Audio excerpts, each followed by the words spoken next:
आज का पवित्र बाइबल वचन है लेव्यवस्था, उसका 5 अध्याय 1 से 19 पद। जैसा लिखा है, और यदि कोई साक्षी होकर ऐसा पाप करे कि शपथ खिलाकर पूछने पर भी कि क्या तूने ये सुना अथवा जानता है, और वह बात प्रकट न करे, तो उसको अपने अधर्म का भार उठाना पड़ेगा।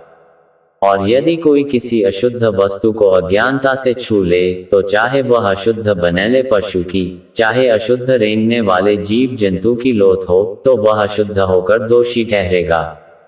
और यदि कोई मनुष्य किसी अशुद्ध वस्तु को अज्ञानता से छू ले, चाहे वह अशुद्ध वस्तु किसी भी प्रकार की क्यों न हो जिससे लोग अशुद्ध हो जाते हैं, तो जब वह उस बात को जान लेगा तब वह दोषी ठहरेगा। और यदि कोई बुरा व भला करने को बिना सोचे समझे शपथ खाए, चाहे किसी प्रकार की बात वह बिना सोचे विचारे शपथ खाकर कहे, तो ऐसी बात में वह दोषी उस समय ठहरेगा जब उसे मालूम हो जाएगा।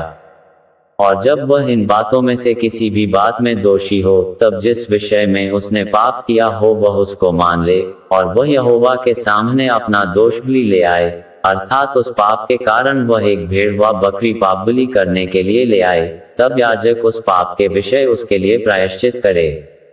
और यदि उसे भेड़ व बकरी देने की सामर्थ्य न हो, तो अपने पाप के कारण 2 पंडुकी व कबूतरी के 2 बच्चे दोष बलि चढ़ाने के लिए यहोवा के पास ले आए, उनमें से एक तो पाप बलि के लिए और दूसरा होम बलि के लिए।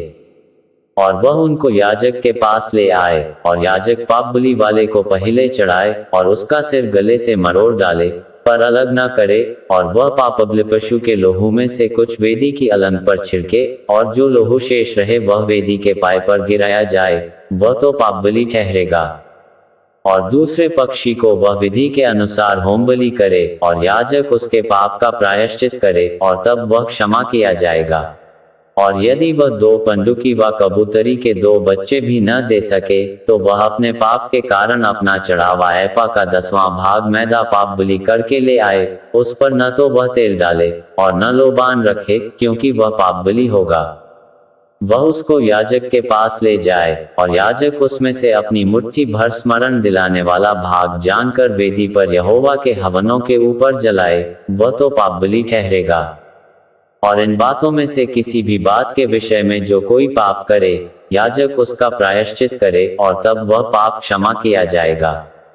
और इस पाप बलि का शेष न बलि के शेष की नाई याजक का ठहरेगा।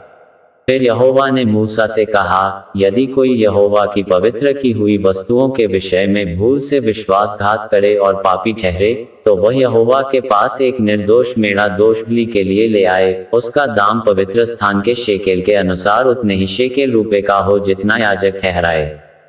और जिस पवित्र वस्तु के विषय उसने पाप किया हो, उसमें वह 5वां भाग और बढ़ाकर याजक को दे, और याजक दोष बलि का मेढ़ा चढ़ाकर उसके लिए प्रायश्चित करे, तब उसका पाप क्षमा किया जाएगा।